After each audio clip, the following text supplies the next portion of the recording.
ओम शांति। बाबा ने आज हम बच्चों को बहुत बड़ा काम दिया है। कौन सा काम दिया होगा? बाबा कहते हैं तुम्हें अंधों की लाठी बनना है। ये बहुत बड़ा काम है। इस समय सब मनुष्य आत्माएं ज्ञान नेत्रहीन है। तो जो नेत्रहीन होता है उसको लाठी जरूर चाहिए चलने के वक्त। तो तुमको यह ज्ञान नेत्र है, इसलिए तुम अंधों की लाठी हो। तो अंधों की लाठी कौन बन सकता है? जो स्वयं सज्जा होगा, जिनको आंखें होगी। अगर आंखें ही नहीं है तो दूसरे अंधों की लाठी कैसे बनेंगे? तो अगर अंधों की लाठी बनना है तो क्या क्या विशेषताएं होनी चाहिए? सबसे पहले खुद सज्जे होने चाहिए, ज्ञान की गहराई होनी चाहिए। क्योंकि अगर कोई कुछ प्रश्न करे और आपको जवाब ही ना आए तो फिर बाबा कई बार कहते हैं, फिर बाबा का नाम बदनाम होता है कि यहाँ तो ऐसे ही केवल सुनाते हैं। तो इसीलिए खुद सज्जा होना चाहिए, आँखों वाला। दूसरा, हम तब ज्ञान नेत्र या अंधों की लाठी बन सकेंगे। पहले तो खुद को ज्ञान नेत्र पूरा खुला होना चाहिए। दूसरा, जब अंदर में कल्याण की भावना होगी। अगर कल्याण की भावना ही नहीं है, क्योंकि ज्ञान से ही उसका कल्याण होगा। वो बेचारा भटक रहा है, ढूंढ रहा है, ज्ञान नेत्रहीन है। तो इसीलिए कल्याण करने की भावना होगी, सेवा करने की भावना होगी। अभी हमारे जो न्यूयॉर्क में राम प्रकाश भाई है, उसने बहुत बड़ा प्रोजेक्ट चलाया है, 7 बिलियन मिनट्स ऑफ काइंडनेस। सबके प्रति कैसे हम सहयोग दें। अंदर में दिल काइंड होगा, मना अंदर में हमारे अंदर ये भावना होगी कि हमें मदद करना है, सेवा करनी है, तब ही हम ये कर सकेंगे। पर उसके लिए भावना बहुत ऊंची चाहिए। तो आज बाबा की सारी मुरली अधिकतर इसी पर है। और दूसरा, बाबा कहे कि कोई भी प्रकार की हवच नहीं होनी चाहिए। लोभ कितना नुकसान करता है वो भी बाबा बताते हैं। तो हवच, खाने पीने की भी हवच। तो ये खाऊं। तो बाबा कई बार कहते हैं खाऊं तो तेरे पेट में बलाऊं। तो इसीलिए हवच ये भी चाहिए, वो भी चाहिए। और कई ऐसे होते जिनका मुंह सदा चलता रहता है, खाते ही रहते, पता नहीं क्या कुछ भी आया मुंह में डाल दिया। लेकिन अपने कर्म इंद्रियों पर तुम्हें बहुत अंकुश रखना है, कर्म इंद्रियों को जीतना है। तो आज की बाबा की मुरली विशेष इन 2 बातों पर है। सुनेंगे बाबा के महावाक्य। आज 11/4/2022 है।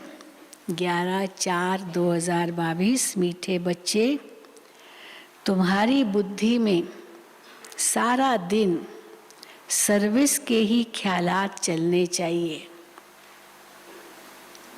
तुम्हें सबका कल्याण करना है, क्योंकि तुम हो अंधों की लाठी। तो अंधों की लाठी बनना है तो गीत भी कौन सा होगा? नैनहीन को राह दिखाओ। तो बाबा ने इस पर ही सुनाया है। प्रश्न है, ऊंच पद पाने के लिए मुख्य कौन सी धारणा चाहिए? उत्तर, ऊंच पद तब मिलेगा जब अपनी कर्म इंद्रियों पर पूरा पूरा कंट्रोल होगा। अगर कर्म इंद्रियां वश नहीं, चलन ठीक नहीं, बहुत अधिक तमन्नाएं हैं, इच्छाएं हैं, हवस है, लालच है, तो ऊंच पद से वंचित हो जाएंगे। ऊंच पद पाना है तो मात पिता को पूरा फॉलो करो। कर्म इंद्रिय जीत बनो।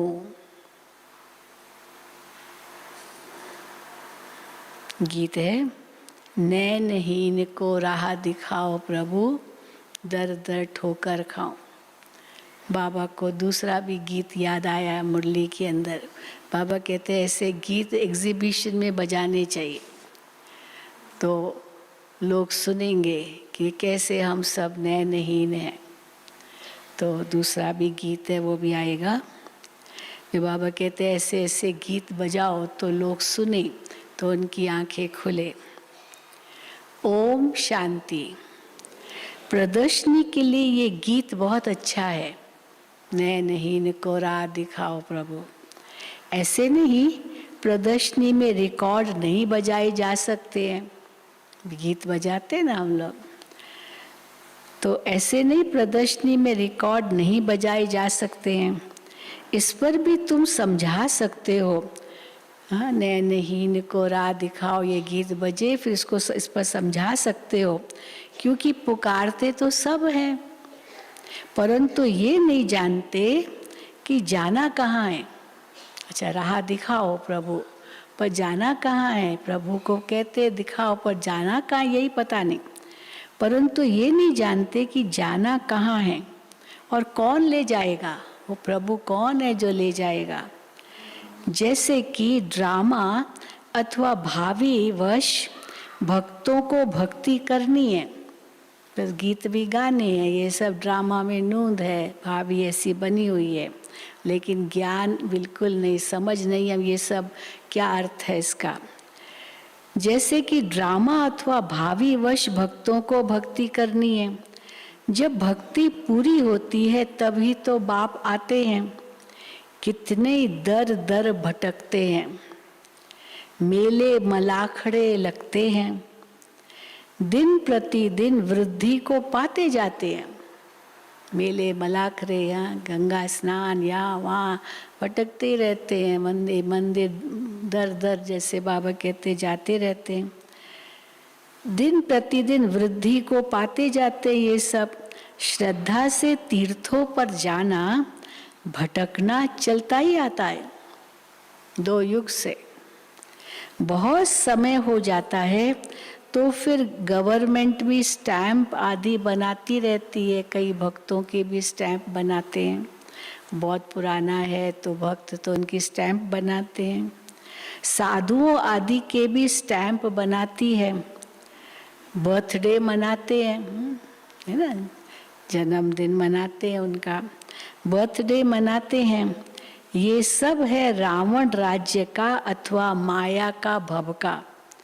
उनका भी मेला मलाखड़ा चाहिए, उनको चाहिए भक्तों को ये सब। तो बाबा कहते हैं उनका भी मेला मलाखड़ा चाहिए। आधा कल्प से तुम रावण राज्य में भटकते रहे, अब बाबा आकर रावण राज्य से छुड़ाए, राम राज्य में ले जाते हैं। दुनिया ये नहीं जानती कि आपे ही पूज्य आपे ही पुजारी, ये महिमा किसकी है। वो तो भगवान के लिए समझते ना, वही मानव रूप लेता है, फिर वही पूजा करता है। तो बाबा कहते हैं दुनिया ये नहीं जानती कि आपे ही पूज्य आपे ही पुजारी, ये महिमा किसकी है। पहले 16 कला संपूर्ण पूज्य रहते हैं, फिर 2 कला कम हो जाती है तो उनको सेमी कहेंगे, सेमी पूज्य। 2 कला कम हो गई ना, पूर्ण पूज्य माना 16 कला, 2 कला कम तो सेमी पूज्य। फुल पूज्य फिर 2 कला कम होने से सेमी पूज्य कहेंगे। तुम जानते हो पुजारी से फिर पूज्य बन रहे हैं, फिर सेमी पूज्य बनेंगे। पहले फुल पूज्य बनेंगे, फिर सेमी पूज्य बनेंगे, त्रेता में आएंगे तो। अब इस कलयुग के अंत में हमारा पुजारी पने का पाठ खत्म होता है। पूज्य बनाने के लिए फिर बाबा को आना पड़ता है।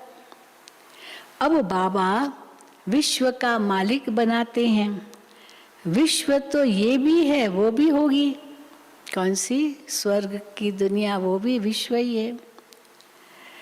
विश्व तो ये भी है वो भी होगी सतयुग।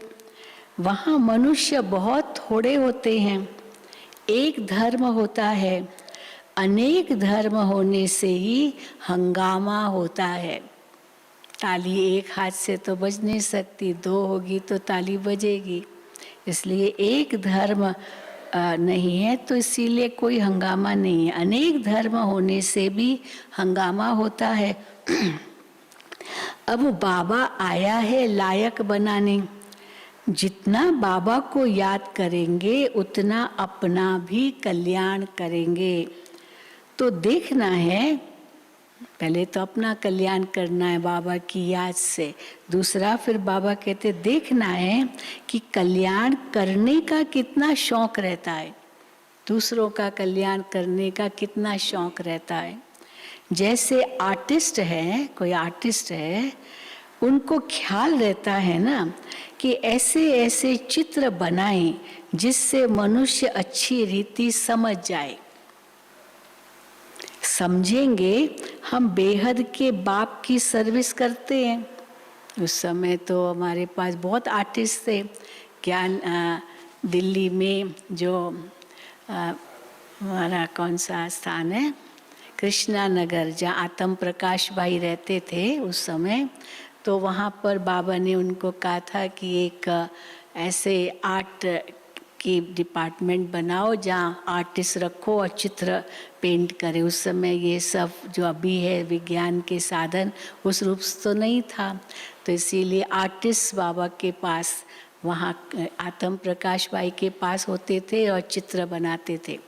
और आत्म प्रकाश उनको कहता था कैसे कैसे चित्र बनाओ। अब वो आर्टिस्ट बनाएंगे तो बाबा कहते हैं समझेंगे हम बेहद के बाप की सर्विस करते हैं।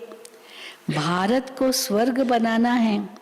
प्रदर्शनी में देखो कितने ढेर आते हैं, तो प्रदर्शनी के ऐसे चित्र बनाएं जो कोई भी समझ जाए कि ये चित्र एक्यूरेट रास्ता बताने वाला है। मेले मलाखड़े आदि जो है वो तो उनके आगे कुछ भी नहीं है। इन चित्रों के आगे वो मेले मलाखड़े जो भी करते हैं वो तो कुछ भी नहीं है। आर्टिस्ट जो इस ज्ञान को समझते हैं उनकी बुद्धि में रहेगा। तो आत्म प्रकाश भाई ये सोचते थे, चाहते थे कि ऐसे आर्टिस्टों पर वो ज्ञानी तो आत्मा हो, ऐसे नहीं एक एक बात उनको कहनी पड़े। अच्छे ज्ञानी तो आत्मा आर्टिस्ट हो। तो बाबा के बच्चों को उस समय मुरली में डालते थे, कोई ऐसा आर्टिस्ट हो तो वो आ जाए दिल्ली में, यहाँ पर ज़रूरत है। तो बाबा कहते हैं आर्टिस्ट जो इस ज्ञान को समझते हैं उनकी बुद्धि में रहेगा ऐसे ऐसे चित्र बनाएं जो बहुतों का कल्याण हो जाए। रात दिन बुद्धि इस बात में लगी रहे। इन चीज़ों का बहुत शौक रहता है। मौत तो अचानक आता है। अगर जुत्ती आदि की याद में रहे, अंत के समय क्या याद आता है? जूते याद रहे, मुझे नया जूता चाहिए, और अचानक शरीर छूट जाए तो बुद्धि कहाँ गई? जूते में गई। अगर जुत्ती आदि की याद में रहे और मौत आ गया तो जुत्ती जैसा जन्म मिलेगा। सुना? अब जुत्ती जैसा जन्म माना एकदम निचला जन्म। जुत्ती तो एकदम नीचे ही होती है ना। तो जुत्ती जैसा जन्म मिलेगा। यहाँ तो बाप कहते हैं देह सहित सबको भूलना है। ये भी तुम समझते हो कि बाप कौन है। कोई से पूछो आत्माओं के बाप को जानते हो? वो क्या जवाब देगा? आत्माओं के बाप को जानते हो? तो क्या कहेगा? कहेगा नहीं। हाँ, कहाँ जान, आत्माओं का बाप होता यही उनको पता नहीं, मैं आत्मा हूँ यही पता नहीं। तो कहेगा नहीं। याद कितना करते हैं? हाँ, बाबा के अगर चलो वो मानते भी हैं कि मैं फलाने इष्ट को याद करता हूँ, यही मेरा भगवान है, इनको ही मैं परमात्मा मानता हूँ। अच्छा, याद कितना करते हैं उनको? मांगते ही रहते हैं, ये चाहिए वो चाहिए, उनसे ही मांगते रहते हैं। देवियों से भी जाकर मांगते हैं। देवी की पूजा की और कुछ मिल गया तो बस उन पर कुर्बान हो जाते हैं कि ये देवी की कृपा से हुआ, ये इस देवता की कृपा से हुआ, इस महात्मा जी की कृपा से हुआ। तो देवी की पूजा की और कुछ मिल गया तो बस उन पर कुर्बान हो जाते हैं। फिर पुजारी को भी पकड़ लेते हैं। हाँ, तुम्हारे कारण ये हुआ, तुमने मुझे देवी से मिलाया, तो पुजारी को ही पकड़ लेते हैं। वो भी आशीर्वाद आदि करते हैं, पुजारी लोग भी आशीर्वाद करते हैं। कितनी अंधश्रद्धा है। तो ऐसे ऐसे गीतों पर प्रदर्शनी में भी समझा सकते हो। ये प्रदर्शनी तो गांव गांव में जाएगी, जाती है अभी तो बहुत गांव गांव में बाबा की सेवा हो रही है। बाप गरीब निवास है, उन्हों को जोर से उठाना है, गरीबों को खास जोर से उठाना है। साहूकार तो कोटों में कोई निकलेंगे, प्रजा तो ढेर बनेगी। यहाँ तो मनुष्य से देवता बनना है। बाप से वर्षा मिलता है तो पहले पहले तो बाप को जानना चाहिए कि वो हमको पढ़ाते हैं। इस समय मनुष्य कितने पत्थर बुद्धि है, देखते भी हैं। हाँ, मनुष्य कितने पत्थर बुद्धि है, सब देखते हैं कैसे ब्रह्मा कुमारियों के पास इतने लोग आते हैं, ये ज्ञान लेते हैं, सब देखते भी हैं कि इतने सेंटर्स पर आते हैं, सबको निश्चय है। पर अच्छा तुम निश्चय करो, हाँ, वो फिर कहते कैसे होगा। बाप टीचर सतगुरु है, परंतु वो समझते नहीं है, केवल देखते हैं, हाँ आते हैं बस। ये भी समझते नहीं है वो बाप टीचर गुरु बन करके कैसे बच्चों को पढ़ा रहे हैं और सतगुरु है। एक दूसरा गीत भी है, कौन सा गीत याद आया बाबा को? इस पाप की दुनिया से कहीं और ले चल, चित चैन जहाँ मिले तो वहीं ले चल। तो बाबा कहते हैं ये गीत भी बहुत अच्छा है। ये पाप की दुनिया तो है ही ना, भगवानुवाच है, ये आसुरी संप्रदाय है, मैं इनको देवी संप्रदाय बनाता हूँ। फिर मनुष्यों की कमेटियाँ आदि ये कार्य कैसे कर सकती है, जबकि भगवान हाँ मनुष्य को देवता बनाते हैं, आसुरी संप्रदाय को देवी संप्रदाय बनाते। तो मनुष्य चाहे कितनी भी कमेटियां बनाए, सदाचार कमेटी कल जैसे बाबा ने बताया, तो बाबा कहते हैं वो क्या करेंगे, उनको तो सदाचार कैसे करना है तो पता ही नहीं। वो तो शरीर का ही ध्यान रखेंगे, आत्मा का तो रखेंगे ही नहीं।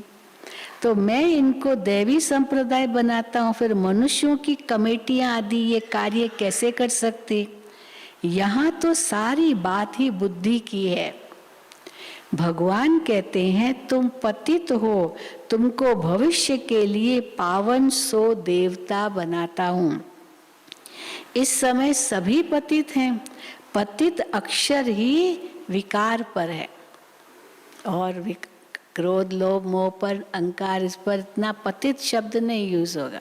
क्रोधी है, लोभी है, यहाँ बहुत मोह है, अहंकारी है, लेकिन जब पतित शब्द कहते माना कामी, तो बाबा कहते हैं पतित अक्षर ही विकार पर है।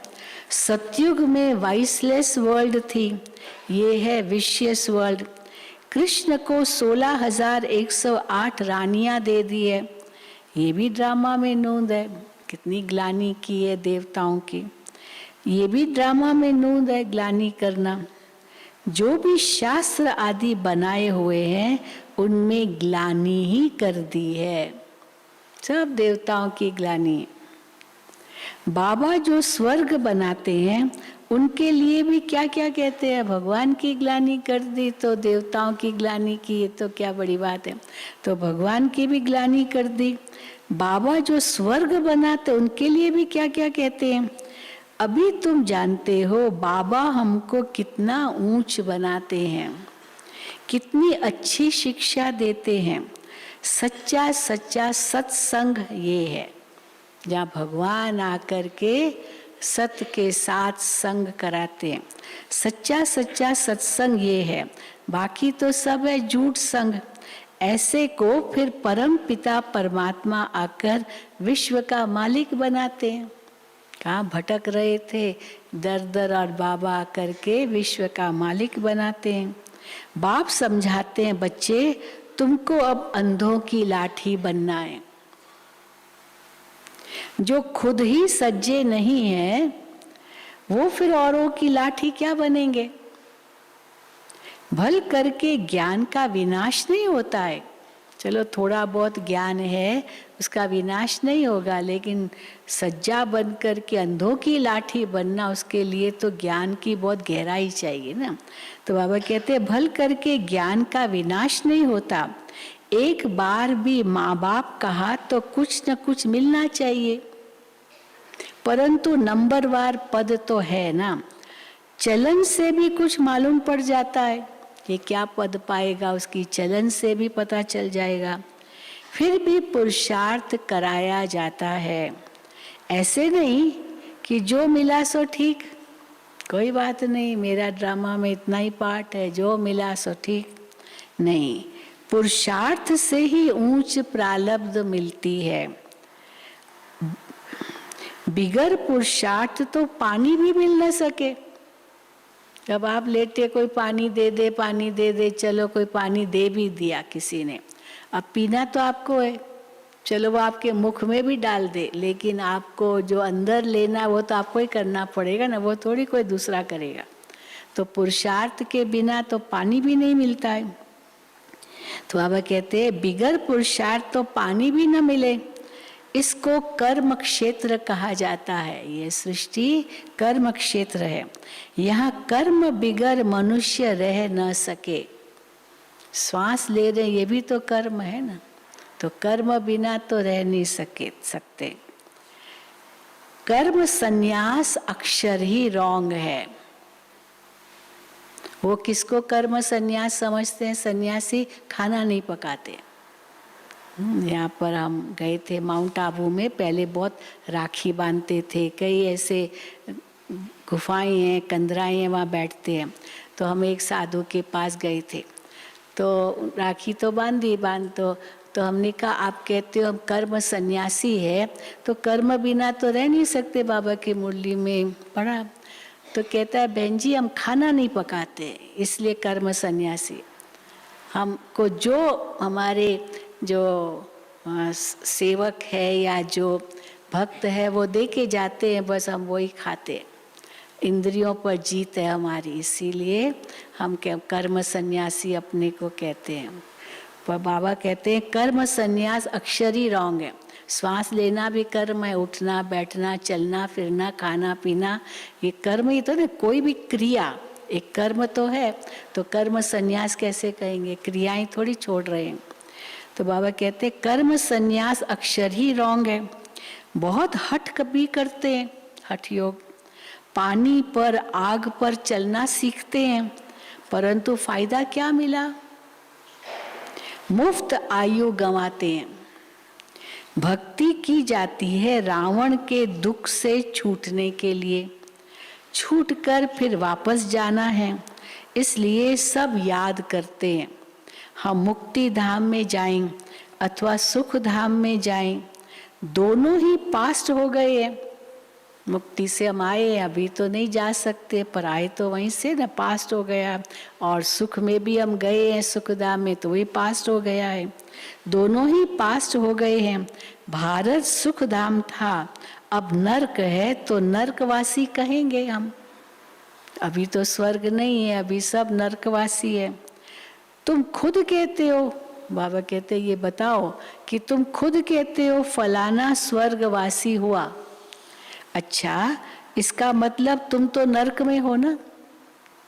स्वर्गवासी हुआ तो जरूर नरक से स्वर्ग में गया, तो तुम तो नरकवासी हो ना।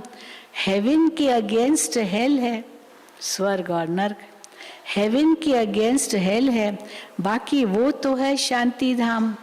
बड़े बड़े लोग इतना भी समझते नहीं है कि हम नरक में हैं, अपने को आप ही सिद्ध करते हैं कि हम हेल में हैं।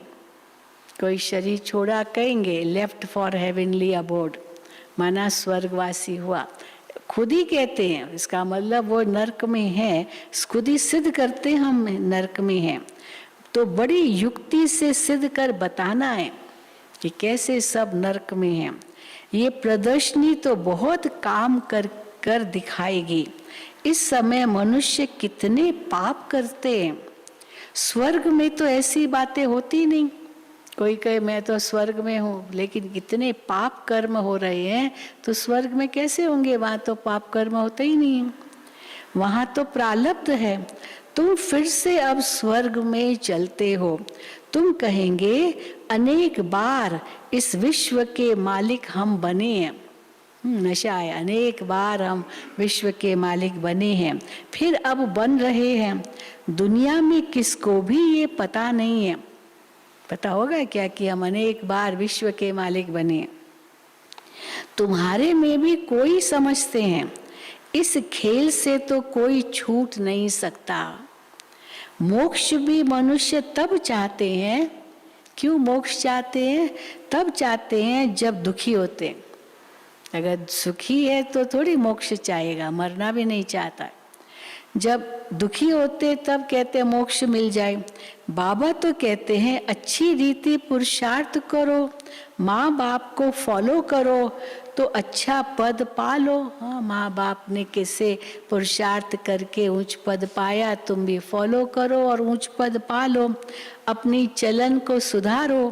बाप तो राह बताते हैं, फिर उस पर क्यों नहीं चलते हो? हाँ बाबा कैसे बच्चों को शिक्षा देते हैं, लेकिन कितना प्यार से देते हैं। तो बाबा कहते हैं जास्ती तमन्नाएं भी नहीं रखनी है, इच्छाएं तमन्नाएं बहुत बिल्कुल नहीं रखनी है। यज्ञ से जो मिले सो खाना है। अब ये भी बहुत बड़ी बात है, यज्ञ से जो मिले वो खाना है। हवच है, लालच है, कर्म इंद्रियां वश में नहीं है तो पद भी ऊंच नहीं पा सकते हैं। तो ऐसे ऐसे गीत प्रदर्शनी में बजाए उस पर तुम समझा सकते हो। तुम हो शिव बाबा का परिवार। कौन है हम? ईश्वरीय परिवार माना शिव बाबा का परिवार। शिव बाबा के ऊपर तो कोई है नहीं, और सबके ऊपर तो कोई ना कोई निकलेंगे। कोई कितना भी कहे कि मैं तो, मेरा खानदान सबसे ऊंचा है, मैं फलाना हूँ, ये हूँ वो हूँ, लेकिन फिर भी है तो मनुष्य ही ना। ऊंचे से ऊंचा तो नहीं है, ऊंचे से ऊंचा तो एक ईश्वर है, उसका परिवार तो सबसे ऊंचा होगा। तो बाबा कहते हैं शिव बाबा के ऊपर तो कोई है नहीं, और सबके ऊपर तो कोई ना कोई निकलेंगे जो उनसे भी ऊंचे होंगे। 84 जन्म में हमको 84 दादा मिले, ग्रैंडफादर मिले, 84 बाबा मिले, 84 पिताएं मिले, 84 दादा मिले। अब शिव बाबा है रचयिता, अब नई रचना रच रहे हैं। क्यों बाबा ये कहते? क्योंकि कितना भी वो बड़ा उसका बाप होगा या दादा होगा या खानदान होगा, कितने भी बड़े रॉयल फैमिली का होगा, पर फिर भी तो है तो मनुष्य ना। ये सॉरी वो सर्वोच्च है, सर्वोच्च उनसे फिर और आगे ऊंचा होगा, और आगे ऊंचा होगा, बस सर्वोच्च तो एक परमात्मा ही है। तो बाबा कहते और सबके ऊपर तो कोई ना कोई निकलेंगे। तो 84 जन्म में दादा बाबा भी 84 मिले हैं लौकिक। शिव बाबा है रचयिता, अब नई रचना रच रहे हैं। अर्थात नई रचना, रचना माना अर्थात पुरानी को नया बनाते हैं। ऐसे नहीं एकदम से कोई नया बनाते, कुछ भी नया बनाया, पुरानी इसको नया बनाते हैं। तुम जानते हो हम सांवरे से गोरे बनते हैं। स्वर्ग में श्री कृष्ण है नंबर 1, फिर लास्ट में उनका ये जन्म है, वही ब्रह्मा बनता है, फिर यही पहला नंबर बनता है। पूरे 84 जन्म तो श्री कृष्ण ने ही लिए हैं। सूर्यवंशी दैवी संप्रदाय ने पूरे 84 जन्म लिए हैं। जो श्री कृष्ण के साथ आते हैं वो उन्होंने पूरे 84 जन्म लिए हैं। तो बाप कहते जो श्री कृष्ण पहला नंबर था, उनके ही अंतिम जन्म में प्रवेश कर फिर उनको श्री कृष्ण बनाता हूँ। ये कितनी बड़ी बात है। हाँ? जो श्री कृष्ण पहला नंबर था, उनके ही अंतिम जन्म में प्रवेश कर फिर उनको श्री कृष्ण बनाता हूँ। अच्छा, मुरली छोटी है, फिर मम्मा की 3 मुरलियाँ, 1 2 3। हाँ, मम्मा की भी बहुत मुरलियाँ होती थी, वो भी बहुत संकलन है उनका। अच्छा, मीठे मीठे सिकिल दे बच्चों प्रति माता पिता बाप दादा का याद प्यार और गुड मॉर्निंग। रूहानी बाप की रूहानी बच्चों को नमस्ते। हम रूहानी बच्चों की रूहानी बाप दादा को याद प्यार गुड मॉर्निंग और नमस्ते। धारणा के लिए मुख्य सार। पहला, कोई भी विनाशी तमन्ना नहीं रखनी है, इच्छा नहीं रखनी है विनाशी। अपना और सर्व का कल्याण करना है। दूसरा, देह सहित सब कुछ भूल वापिस घर चलना है। इसलिए चेक करना है कि बुद्धि कहाँ पर भी अटकी हुई न हो।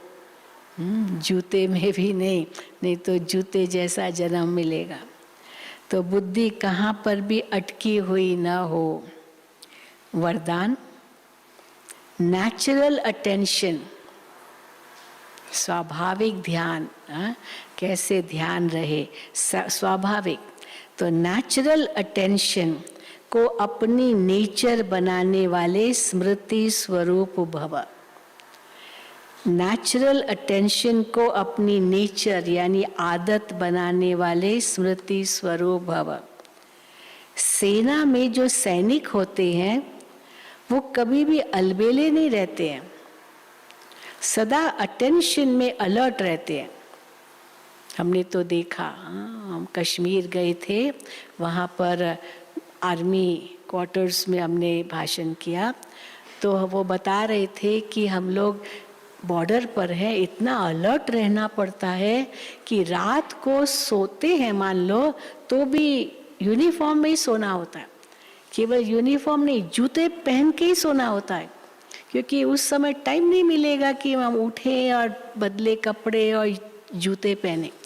तो हम उसी के साथ ही सोते हैं। कभी भी अचानक रात को 1 बजे 2 बजे अटैक कुछ हुआ तो बुलावा आता है, तो कितने अलर्ट रहते होंगे आप सोचो रात को भी।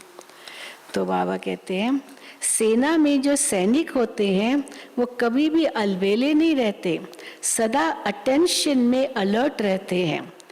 आप भी पांडव सेना हो, इसमें जरा भी अलबेलापन न हो। अटेंशन एक नेचुरल विधि बन जाए। कई अटेंशन को में का भी टेंशन रखते हैं, मुझे अटेंशन रखना टेंशन न हो, पर अटेंशन हो जरूर, पर टेंशन नहीं। कई अटेंशन का भी टेंशन रखते हैं, लेकिन टेंशन की लाइफ सदा नहीं चल सकती है। हर वक्त कोई टेंशन में रहे ये सदा नहीं चल सकता। इसलिए नेचुरल अटेंशन अपनी नेचर बनाओ। अटेंशन रखने से स्वतः स्मृति स्वरूप बन जाएंगे। बाबा की याद स्वतः आएगी, अटेंशन स्वरूप है तो स्वतः स्मृति स्वरूप बन जाएंगे।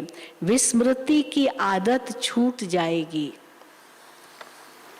स्लोगन, स्वयं के स्वयं टीचर बनो तो सर्व कमजोरियां स्वतः समाप्त हो जाएगी।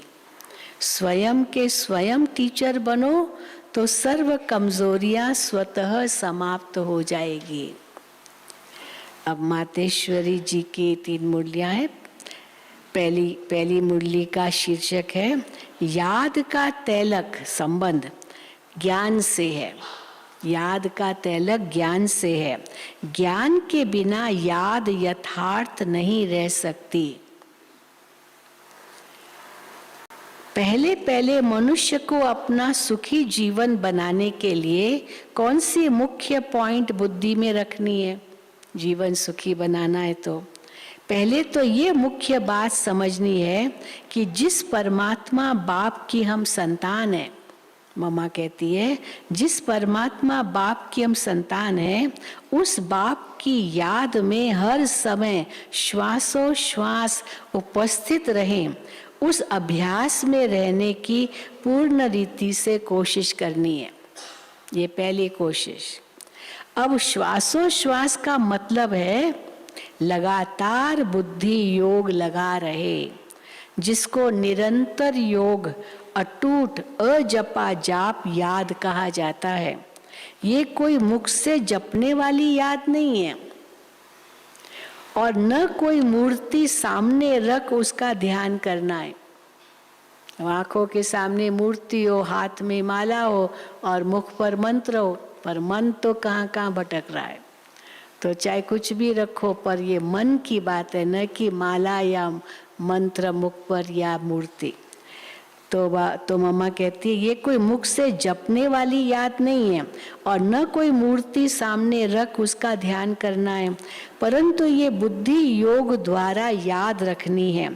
अब वो याद भी निरंतर तब रह सकेगी, कब रहेगी निरंतर याद?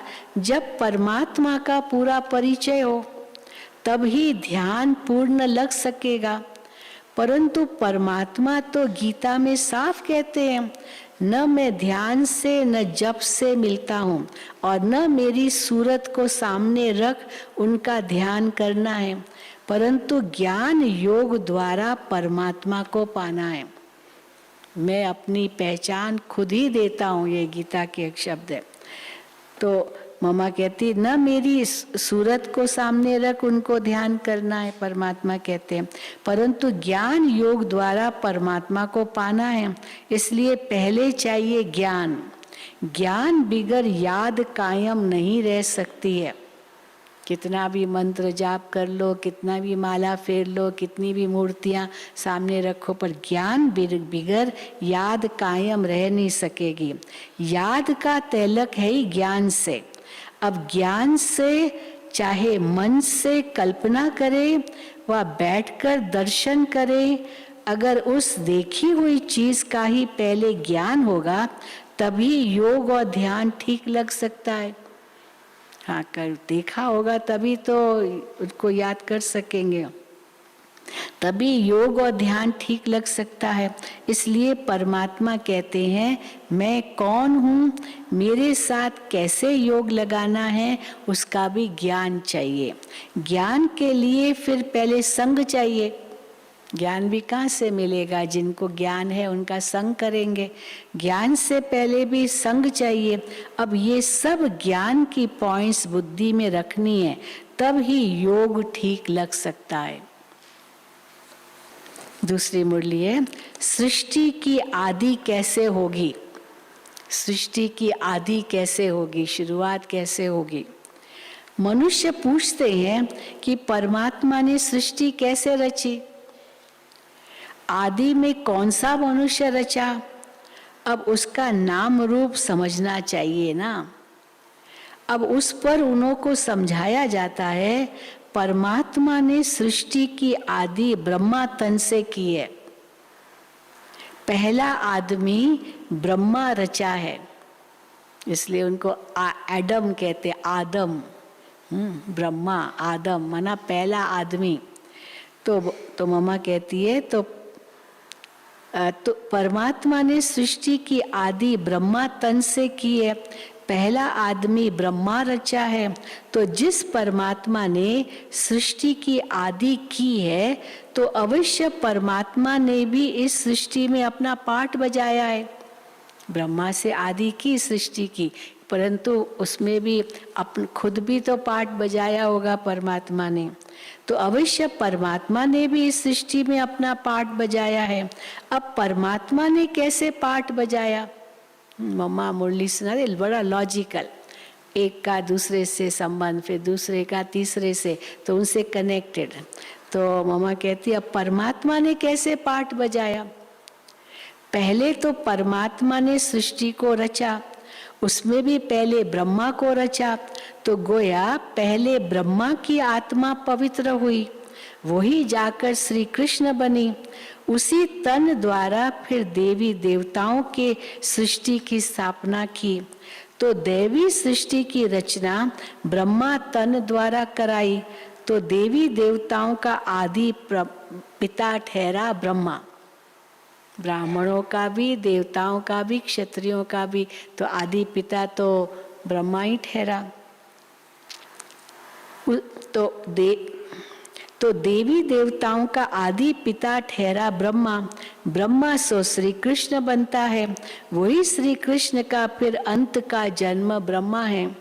अब ऐसे ही सृष्टि का नियम चलता आता है।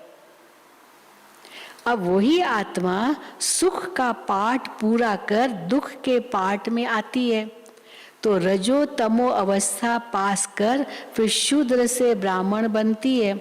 तो हम है ब्रह्मा वंशावली, सो शिव वंशावली सच्चे ब्राह्मण।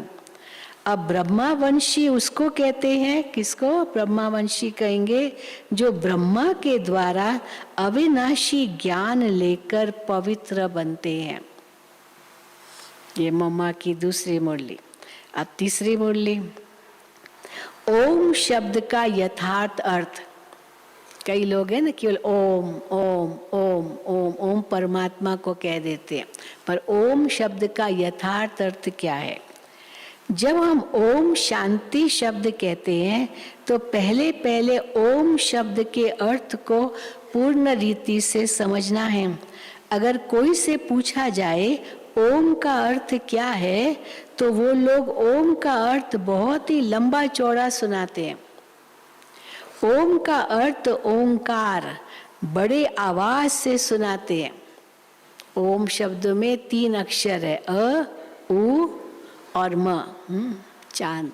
तो अ उ म, वह ही मैं, सहज अर्थ है अ उ म, मैं वही हूँ। कौन? ओम शांति, शांति मेरा स्वधर्म। तो मम्मा कहती है अगर कोई से पूछा जाए ओम का अर्थ क्या है, तो वो लोग ओम का अर्थ बहुत ही लंबा चौड़ा सुनाते हैं। ओम का अर्थ ओंकार, बड़े आवाज से सुनाते हैं। इस ओम पर फिर लंबा चौड़ा शास्त्र बना देते हैं, परंतु वास्तव में ओम का अर्थ कोई लंबा चौड़ा नहीं है। अपने को तो स्वयं परमात्मा ओम का अर्थ बहुत ही सरल और सहज समझाते हैं। ओम का अर्थ है मैं आत्मा हूँ, सबसे सरल अर्थ है मैं आत्मा हूँ। मेरा असली धर्म शांत स्वरूप है, ओम शांति। अब इस ओम के अर्थ में उपस्थित रहना है। तो ओम का अर्थ मैं आत्मा, फिर परमात्मा की संतान हूँ। ओम शांति शब्द में ये सब अर्थ आ जाते हैं। मैं आत्मा परमात्मा की संतान हूँ। तो मुख्य बात ये हुई कि ओम के अर्थ में सिर्फ टिकना है, बाकी मुख से ओम ओम का उच्चारण करने की जरूरत नहीं है।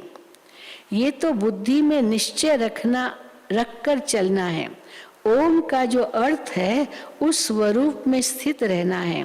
बाकी वो लोग भल ओम का अर्थ सुनाते हैं, मगर उस स्वरूप में स्थित नहीं रहते। ओम ओम कहते जरूर है, पर उस स्वरूप में स्थित नहीं रहते कि मैं सचमुच आत्मा हूँ, मेरा स्वधर्म शांति है। हम तो ओम का स्वरूप बनते हैं, हम तो ओम का स्वरूप जानते हैं, तभी उस स्वरूप में स्थित होते हैं।